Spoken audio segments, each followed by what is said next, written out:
Welcome to this video, ladies and gentlemen. Today I want to just make a video log about the progress that I've done in different endeavors in terms of computation science. I did quite a lot of work in the last few months, more specifically trying to master Blender with geometry nodes and all the other operations. I still have a few things to learn about Blender to really manifest what I envision, but I still made a good amount of progress, and I wish to share that today. So I've been working on this thing here, which is called a skeletal Chasm synthetizer. I'm going to open another file so you get an idea about what the creator problem I'm trying to fix is. No, sorry, that's not the right file.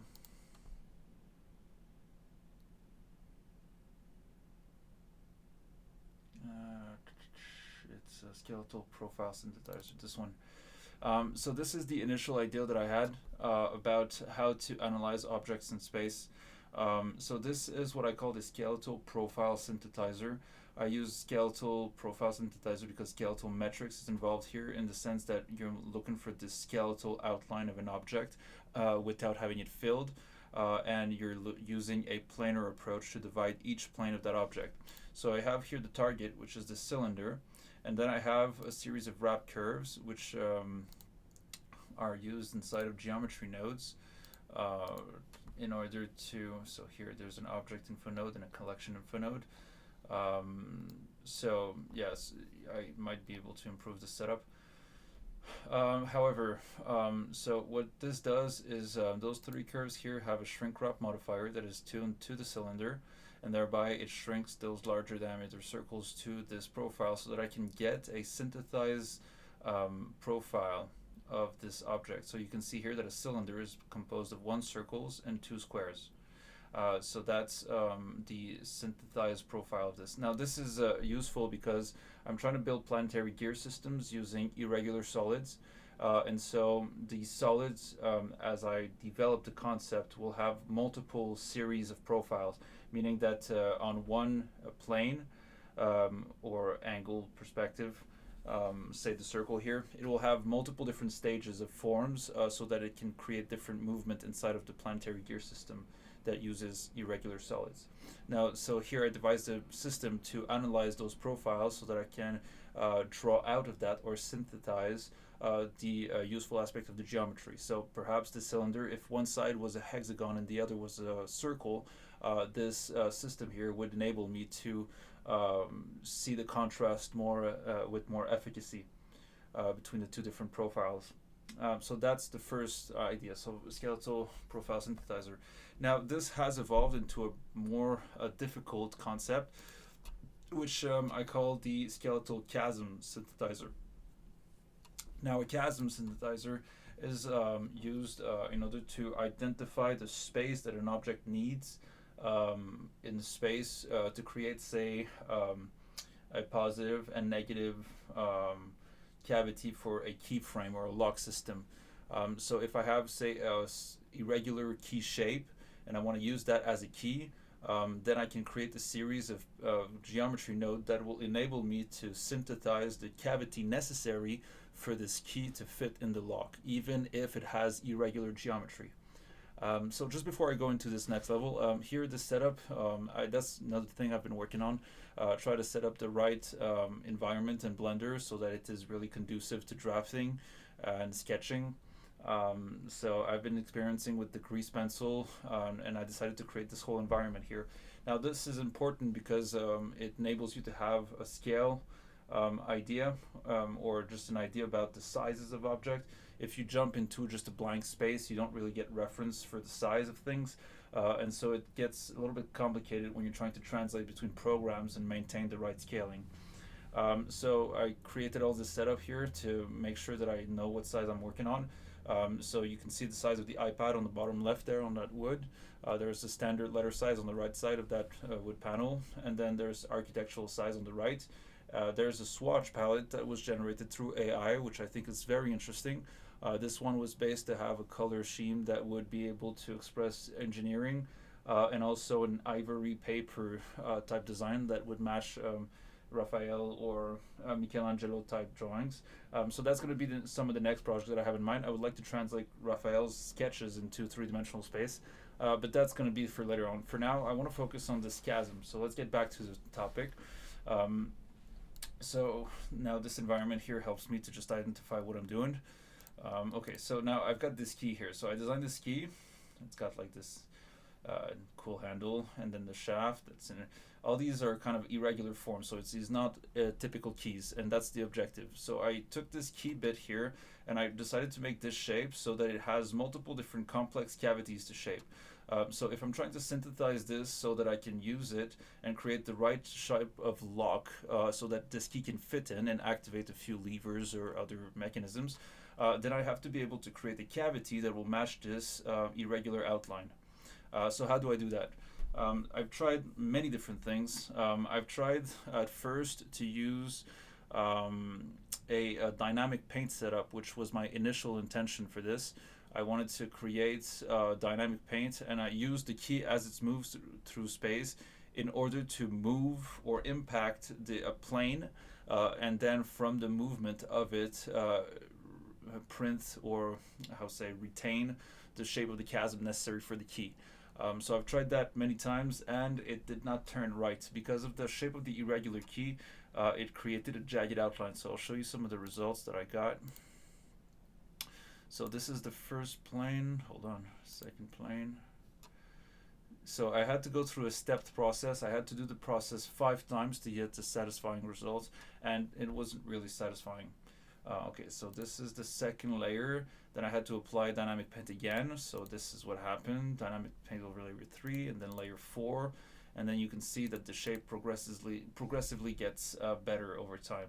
But the cavity isn't so good. You can see that the shape and outline are ill-defined, and it creates this jagged edge on top here. So this had to be improved. So I thought about how to do this, and I came up with a better system. So that's going to be the first stage of the skeletal chasm synthetizer. Now the second stage, I've been thinking about this for a couple of days now, about a week or so, and I ended up creating this new setup. So this is simulation drafting. This is what I call it. So if I go into geometry nodes here, you can see the setup. It's relatively simple. So this is the object info node, which is the object that is in the highlights in white here. What I did is I took one of the profiles, converted to a curve, and then used that curve in an object info node in order to get its location and geometry. Now the location is not really relevant because I've been doing other things, but and then I created this here, which is called a time trace node. That's what I'm going to use in order to trace the outline or the chasm necessary for this key. So if I go deeper here, I can express to you the layout. So the layout here, I've got the curves coming in from the object info node to a resample curve. So this gives me the ability to change the counts if I want to have a higher or lower resolution. But I'll just leave it to evaluate it for now. Then this curve feeds into a switch, and this switch is dictated by the start keyframe and end keyframe that is going to be part of the group input. And so if I switch here, I can set the keyframe input here. So if I want to say have only a few parts of the thing be recorded, I can select it through that. So let's go back in here. So these two greater than and less than operation enables the node to generate the right profile depending on the movement that I want to capture. And then it feeds into the simulation node that joins the geometry from the previous frame into the next frame, sets its position, and then exports this as a curve, and then the curve goes out as geometry. Now I can add a couple of steps here, which is going to be the next step in order to merge the curves, and perhaps I can do this with you guys and see what happens. But for now, let's just see what this does. So if I launch the animation, you can see here, key goes in, and then a bunch of profiles are being captured as it goes out. Now you can see here that the outline of those profiles are much more precise than the other system here. So you can see here this jagged outline is not present, and you can see the outline of the form is much better defined. Now I can go here and then perhaps add a fill curve But I'm not sure how that's gonna go, so I can try, see what happens.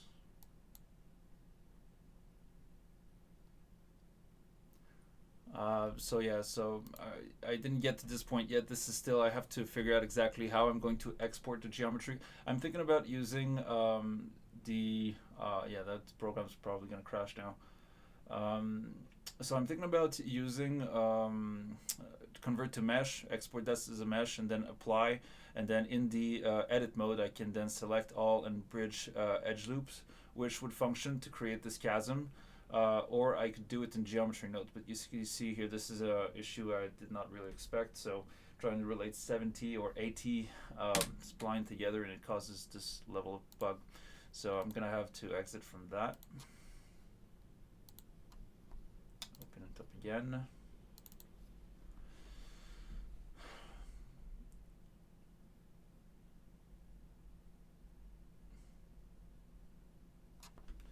Okay, so now back to it.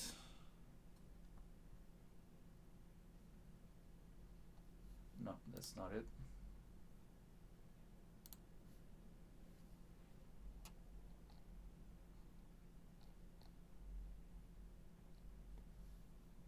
No, that's not it.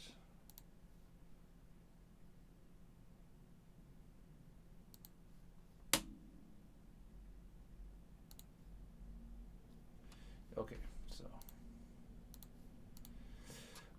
yeah, so if I go here and I play, you can see that it records the curves here, and that's really nice. So if I look at the animation setup, you can see here that the key has a move in from 0 to 20, and then it spins around from 20 to 100, and then it draws out from 100 to 120. Now, because of the outline of the key, I do not need to be able to record the position at each point, because see, the cavities here as it goes in and out are not necessary, because as it goes in, it's only the outermost points that are useful. So I've got other setups that are made to capture this outline here. I can use simple vertices in order to draw a single line. I did use empties in order to capture this. However, it turns out that curves create a much better outline. So what I might do is I'll just create a curve that is 2 points, that is the width of the furthest point, and then I'm gonna do the same geometry node setup with that curve as an object. So then I can trace the sliding aspect of it, or the sliding cavity that it needs. So I also want to show you guys, if I simply apply this, but instead I'll change the starting keyframe. So let's put that to 0 and this to 120, so I'll capture everything in the animation. So we'll go again.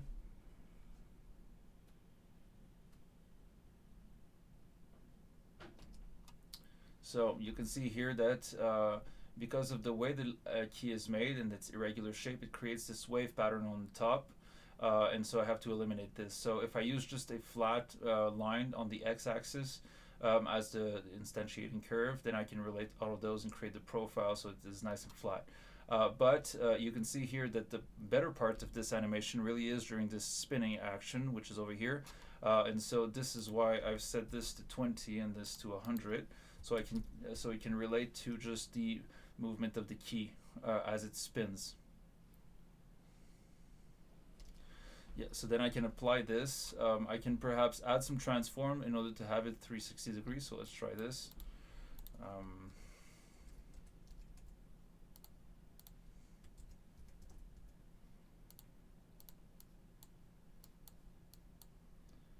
gonna go here and then this, and then I'm gonna apply a -1 scaling, and it's gonna give me a full circle.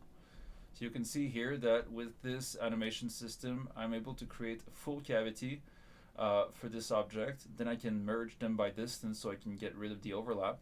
And then I can simply merge them, and it creates this perfect cavity that matches this irregular key outline. Now this is extremely effective because I'm using this in the format of a key, but it can be applied to any shape, to robotic motion. It can be applied to any type of mechanism. It can be used to define gear movement in a gear system. It can be applied to create the perfect cavity through any object so that you can create the predictable motion that you need. So I thought this was a great step forward. So just before I go, I'm going to go back to the geometry node so you can maybe take a snapshot of this and try to maybe represent or reproduce this on your own end, um, which is, I think, a beautiful way to. There's so much you can do with this; it's unbelievable. This is just the first few steps. I managed to solve a bunch of very hard problems with this, and now I'm going to apply it in future 3D prints. So you can see the setup here. So I've got the scene time set to frame, feeding into greater and less than through switch nodes, and then I got the curve coming in, resample, and goes through, and then joins the geometry inside of a simulation node, and then the set position so that every frame is used in order to draw a line. So this is the setup, and then you can apply a few transformation geometry so you can create the mirror effect if you want. So this is what I've been up to in the past few days, and I think this is a beautiful step forward. So thanks you for listening, and I'll see you guys soon.